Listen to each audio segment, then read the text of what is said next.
Estamos ya en nuestra entrevista y nos acompaña esta mañana Luis Contreras, quien es analista político y consultor en temas de seguridad ciudadana. Luis, ¿cómo vio usted esa decisión del presidente viernes, ¿no?, de ir a San Vicente, de argumentar que no podía hacer más nada porque los casos estaban ahí siempre, por lo cual la segunda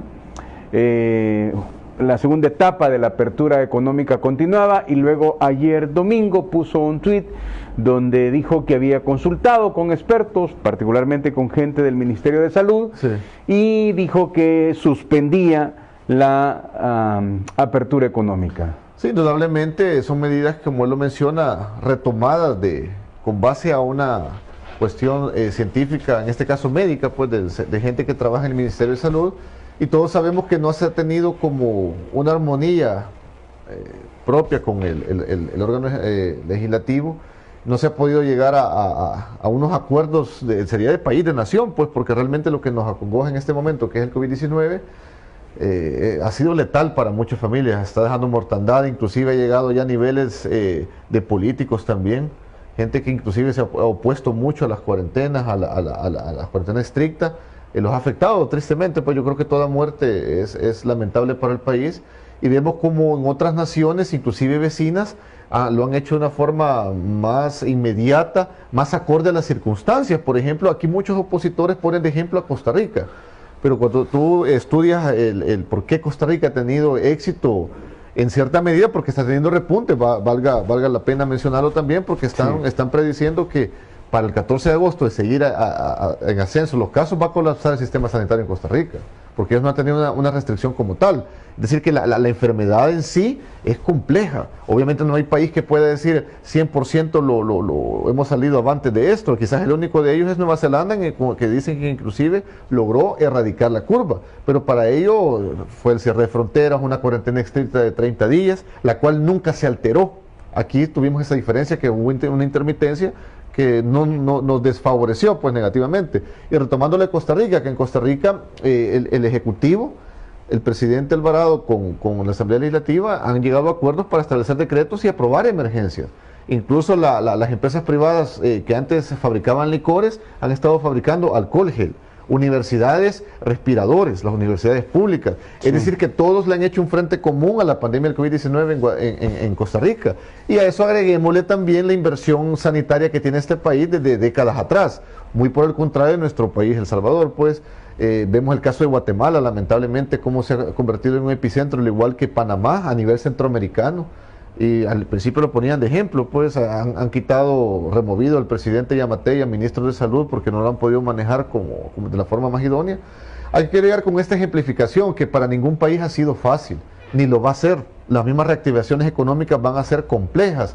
Por ejemplo, la Organización Internacional del Trabajo ha hecho un análisis prediciendo que para el 2021, bueno, ya se están perdiendo casi 41 millones de empleos. Ya habían 21 millones, se le han agregado 15 millones más debido al COVID-19. Y a nivel global sabemos que es algo similar. Hoy comentaba yo que esta semana tiene un mes que el presidente mandó a la Asamblea Legislativa el anteproyecto para la cuarentena estricta y el estado de excepción. Y la oposición, particularmente Arena y el FMLN, no tienen una posición definida, ¿verdad? ¿Qué va a pasar con el país? ¿Usted cree que el país aguanta hasta las elecciones con este...? Eso habría que ver también, porque como lo mencionaba hace un momento, para ningún país ha sido con exactitud que lo han manejado de una forma idónea y óptima. Vemos cómo Costa Rica está comenzando a ascender en casos. Y la semana pasada, el jueves anterior, mencionaron la gente del gobierno de salud de Costa Rica que de seguir así, de más de 400 casos diarios, podría colapsar el sistema sanitario de Costa Rica, de los mejores de Centroamérica. Ya no se diga El Salvador, y todavía que hay personas que se burlan irónicamente en redes sociales de cuando el presidente o el ministro de Salud, Francis Halabi, mencionan que va a colapsar. Es que realmente es algo inexplicable lo que pasa en El Salvador.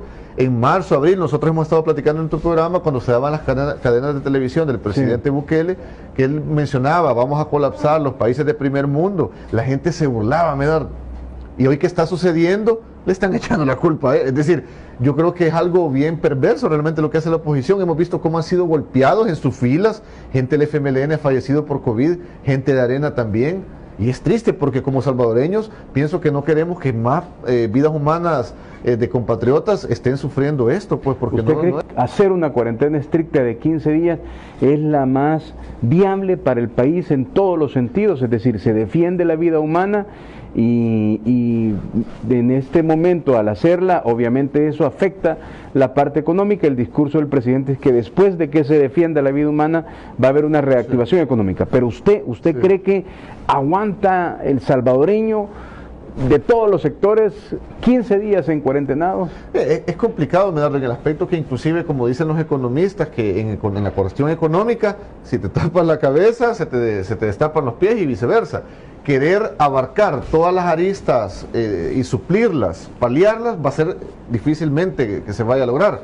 Sin embargo, en este caso, que sería la cuestión del meollo del asunto, bajar la curva podría que diera resultado, porque es lo que están haciendo otros países y lo que se busca replicar. Es decir, no es antojadizo o que sea capricho del presidente Nayib Bukele, que porque yo quiero una cuarentena estricta, sino que es lo que otros países han venido haciendo y replicando. Por ejemplo, Estados Unidos en Nueva Jersey. Hoy están mencionando que van a volver a una cuarentena porque ha habido rebrotes. En España de igual manera. Hay provincias, como ahí tienen una autonomía diferente a nosotros, que unas provincias adoptaron no restricción después, avalaron la movilidad antes que otras y han habido nuevamente rebrotes y están volviendo a confinamiento. O sea, no es exclusivo de El Salvador y por eso es importante que se mencione ejemplos del extranjero para que el salvadoreño muchas veces tal vez no se entera por otros medios de comunicación y que conozcan que a nivel global es una prueba y error. Arabia Saudita, Irán, Japón, Pekín, en China. ¿Qué pasa con estos 4 países? Han sufrido rebrotes. Han sufrido rebrotes. Y estamos hablando de Arabia Saudita, que es un país de los más ricos del Medio Oriente. Han sufrido rebrote y han vuelto a las medidas de cuarentena estricta. Tal vez no una cuestión estricta como la que tuvo Nueva Zelanda, que como la menciona su presidenta, que fue una de 30 días que las personas solo iban al supermercado a comprar alimentos. 30 días. Y obviamente restringieron las fronteras y el testeo masivo. Algo que en El Salvador se está haciendo, Medardo, no sé si ese dato la población lo conoce, que es de los países que más pruebas está realizando. Guatemala es de los que menos está realizando a nivel del continente. Y eso es clave también para el manejo de la pandemia. Es decir, de que el testeo masivo, una cuarentena óptima, y obviamente el cierre de fronteras estaría favoreciendo a un aplanamiento de la curva. Sin embargo, lo que no tenemos es la cuarentena que se está pidiendo, porque esa movilidad, ese contacto, esa proximidad con las personas, obviamente lo que va replicando que el contagio comunitario se vaya acelerando. Sostienen que debería de hacerse la cuarentena estricta, ayudaría a bajar los contagios, y al final en la parte económica, lo que usted muy bien decía también, no solo El Salvador resiente la situación económica y la pérdida de empleo, lo resiente todo el mundo, y que luego de bajarle contagios, obviamente todo el país trabajaría en la reactivación económica porque ya se han bajado los contagios y se privilegia la vida humana. Esa tesis, ¿usted cree que la perciben, la apoyan la mayoría de los salvadoreños? Habría que hacer como un estudio quizás de una especie de encuesta para ver si se apoya, pero una cosa es muy cierto, Medardo, aunque no la apoyara la gran mayoría, muchas veces no quiere decir que porque no la apoye la mayoría no sea la correcta. Me recuerdas a una entrevista que le hicieron ahí por marzo, abril, a Richard Baldwin, que es un economista norteamericano, lo hizo la BBC, en algún momento creo que lo mencioné acá también, donde él menciona que siendo economista dice, todos aquellos países que están adoptando cuarentenas sumamente estrictas, obviamente su capacidad económica va a decaer enormemente. Sin embargo, decía él, puede ser y es muy probable que de forma más inmediata vuelvan a la normalidad, puedan resurgir más fácilmente, entre comillas, obviamente, pues dependiendo de la realidad económica de cada país. De forma más inmediata vuelvan a la normalidad. Exacto. Porque ¿cuál era la base de él para decir que podían volver a ver porque él hacía la comparación de que si no hay una cuarentena estricta y las economías siguen fluctuando, siguen dinamizándose, es decir, no solo la parte monetaria, sino que la parte física, el transporte colectivo, ese contacto en escuelas, obviamente los contagios iban a ser tan grandes que se iba a tardar más tiempo en lograr nuevamente volver a aperturar la economía. Porque lo que está pasando en otros países, obviamente no tuvieron cuarentena estricta, están recayendo nuevamente y se les ha alargado tal vez lo que habían prevenido para un mes, ya llevan 3 meses, por decir algo. ¿Por qué? Porque no hicieron la cuarentena como debió de haber sido. Pues Nueva Zelanda es el ejemplo que yo pongo siempre, porque a nivel global la gente lo puede investigar si gustan y van a ver cómo es un ejemplo a nivel mundial. Todo ese trabajo, todo ese esfuerzo, ¿no se siente como tirado por la borda por nada? Sí, me imagino que es decir, cuando obviamente hay 306 casos de COVID cada día. Eso es lo más lamentable y lo podemos ver inclusive en las manifestaciones, las marchas que los médicos hicieron la semana pasada hacia la Asamblea Legislativa exigiendo la cuestión de la cuarentena estricta. Sí. Y todavía hay muchos de la oposición que mencionan que eran sindicatos que eran personas disfrazadas de médicos. Es que es realmente absurdo, Medardo. Yo creo que la oposición política se ha quedado a unos argumentos tan burdos y lamentables, pues, porque dan estos argumentos y la expansión del virus sigue avanzando. Y eso es preocupante, como tú muy bien lo dices, ¿aguantará el país? Preguntémonos si realmente va a aguantar el sistema sanitario. En cuestión de intensivistas, si no me equivoco, que son los que atienden los problemas respiratorios, son muy pocos en El Salvador. Hay médicos que están muriendo también.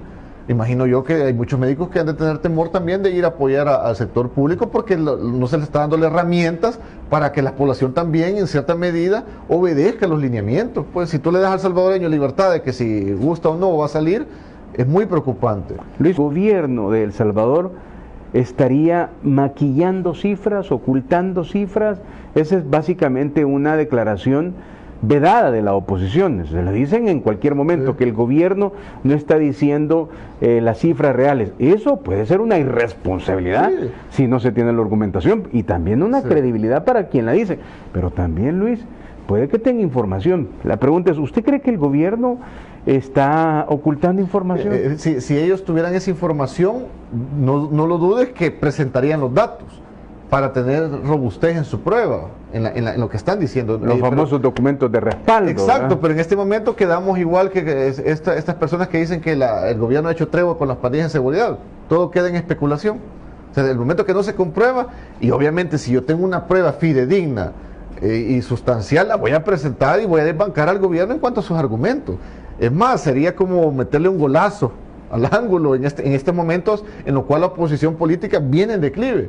Pero todo se queda en una verborrea intrascendente totalmente, porque no tienen cómo probarlo. Es decir, se quedan a decir cosas que a tratar de deslegitimar, desvirtuar, pero sin embargo sabemos de que no hay una prueba como tal para esas aseveraciones. Es decir, solo replican muchas veces lo que dicen otros políticos. De plano, la mayoría de salvadoreños tiene claro que en este momento, con toda la dificultad que pueda tener la economía, es más importante privilegiar la vida humana.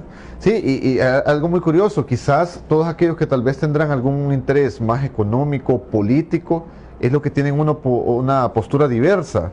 Y acá podemos ver que el salvadoreño común, como lo mencionaba uno de los que llamó, que aunque comamos frijoles, dice, es decir, la vida humana realmente es irreemplazable. Por eso usted acaba de decir, lo que pasa es que la opinión de aquellos que tienen intereses económicos y políticos va sobre eso. Sí, ¿no? Indudablemente. No hay otra explicación. Realmente a mí me sorprende cómo inclusive muchos de estos diputados, de los que están ahí, que decían antes que era una bendición que el COVID-19 viniera a El Salvador, son los que están recriminando porque haya muertos ahora. Realmente es algo condenable. Y yo creo que molesta a todo salvadoreño con sentido común, le molestaría algo así. Que inclusive este tipo de diputados van y están corriendo por reelección, inclusive. Yo creo que eso es parte de la democracia, porque indudablemente va vinculado a la política.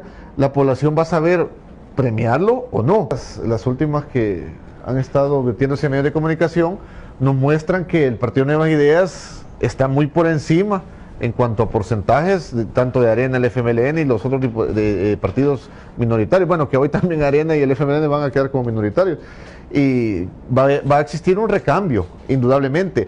No solamente las personas que ya tienen un caudal político, por decirlo así, como Walter Araujo, la ministra de Cultura Sueci Callejas, el Luis Rodríguez también, el de Asuntos Estratégicos, es él, si no me equivoco, porque ya tienen cierta experiencia gubernamental, cierto caudal político, sino que también personas que sean tal vez poco conocidas, en el aspecto que el hecho de correr por Nuevas Ideas lo robustece más su candidatura.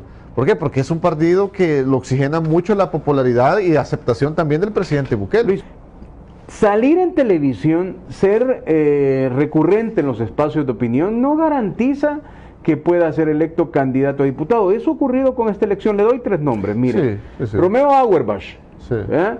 No aparece entre los 24. Sí. El chico este que está en Suecia, ¿cómo se llama? Marcelo Larín se llama, ¿no? En San Miguel, Marvin Aguilar Umaña, ¿no? Que postuló para diputado. Allí en San Miguel, Marvin, de hecho ayer publicaba una declaración que de plano ya se retira de la vida partidaria, porque obviamente lo que le quiero decir es que, y esta parte a mí sí me gusta hablarla, porque estas 3 personas, cualquiera podría pensar que porque tenían una posición de apoyo al presidente Bukele, porque tenían bastante exposición mediática, porque se habían identificado con él, los miembros de la militancia de Nuevas Ideas los iban a elegir y no resultaron electos. Entonces todos preguntan, ¿por qué cree que no resultaron electos estas personas? Y segundo, uno puede decirlo, uno puede ver los nombres, ¿no? Uno va a la encuesta, usted tiene ahí a los próximos políticos que van a ser los que van a generar opinión a partir del próximo 1 de mayo del 2021. Sí, recordemos que tal vez para que la población se ubique con esto, son 3 características o 3 elementos esenciales tal vez para poder ser elegido, ya sea como diputado, alcalde o un cargo de elección popular. Uno es el trabajo territorial, que es indudablemente siempre va a existir. Tú muy bien lo dices, hay uno de ellos que está en Europa, que tanto trabajo territorial pudo haber hecho. No me refiero de ahora, eso tiene que ser desde antes en cualquier partido político. La cuestión del marketing político, pues cómo te vendes en la parte comunicacional. Y 3, también tener un apoyo político o tener cierto bagaje en el ámbito político. Muchos de ellos sí ya lo tienen. Suecia Calleja estuvo en la alcaldía de San Salvador, ha estado en el partido durante mucho tiempo, no sé si será la fundadora, es reconocida ya, es decir, que ya llena como esos 3 elementos. Obviamente no estoy diciendo con esto que va a ganar, pero la vuelve una candidata más robusta, al igual que Luis Rodríguez, fue candidato contra Milagro Navas para la alcaldía de Nuevo Cucatlán, y así sucesivamente. Es decir, ya en cierta medida eso te va fortaleciendo, y no solamente la parte de ser conocido en medios, sino que también tiene que existir un trabajo territorial y una aceptación también de los cuadros de los partidos políticos. Mario Durán se convierte en el virtual candidato a alcalde de San Salvador por Nuevas Ideas. Veamos lo que dice a partir de la confirmación de los datos oficiales. Ahí está el actual ministro de Gobernación. Luego de una larga jornada de las históricas elecciones internas del partido Nuevas Ideas, se conoció que las bases de dicho partido dieron la confianza, mejor dicho, a Mario Durán para ser el candidato a alcalde por el departamento de San Salvador. Según los resultados finales, Durán obtuvo una contundente victoria de 3.176 votos. Ha pasado una década desde que comenzamos a trabajar por hacer realidad el sueño de servir al pueblo junto al presidente Nayib Bukele. A pesar de los obstáculos y la adversidad, hemos luchado y ganado, y hoy el resultado de las internas me reafirman el apoyo de los salvadoreños, comentó Mario Durán. Luis, y Ernesto Mason, que tiene elecciones internas el próximo domingo, si no mal me equivoco. Él está quejándose muchísimo de la manera como su partido está organizando las elecciones internas. Tiene problemas con trabajadores. Hay un miembro del consejo que ya no postula más, que renunció.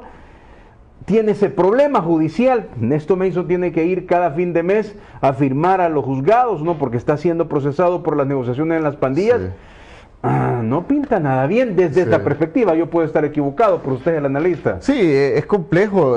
A eso se le achaca que todo gobernante, ya sea en este aspecto de gobierno local, un alcalde o un presidente, inclusive un diputado, el hecho de ese desgaste político del tiempo va pesando, pues, porque hay diversas situaciones, que gente que ha quedado descontenta, comunidades que ya no lo apoyan. A eso agreguémosle ese proceso judicial de la cuestión del acercamiento que tuvieron con estructuras criminales, viene a restarle bastante. Sin embargo, podemos ver algo interesante para el análisis, como en las últimas encuestas el alcalde Ernesto Mason se ha logrado posicionar en segundo lugar por detrás del presidente Nayib Bukele en cuestión de aceptación. Ese dato es sumamente interesante, porque muchos podrían preguntarse, ¿y cómo es posible, agregándole estos elementos, que se haya logrado posicionar tanto? La parte del marketing político de él ha sido muy bueno, y quieras o no también, como lo mencionaba el amigo Nelson García en su momento, el abogado, que se ha fajado en el terreno, hoy en la pandemia, en las tormentas, es decir, como tratando de contrarrestar todos esos elementos negativos que le pueden afectar a su campaña. Y obviamente yo soy partidario de cualquier tipo de persona, cualquier político puede enmendar ya sea su gobierno local, su presidencia. Yo le he mencionado muchas veces cómo en su momento, en febrero, cuando el presidente Bukele incursionó con los militares, fue un error político. Y qué bueno que lo enmendó.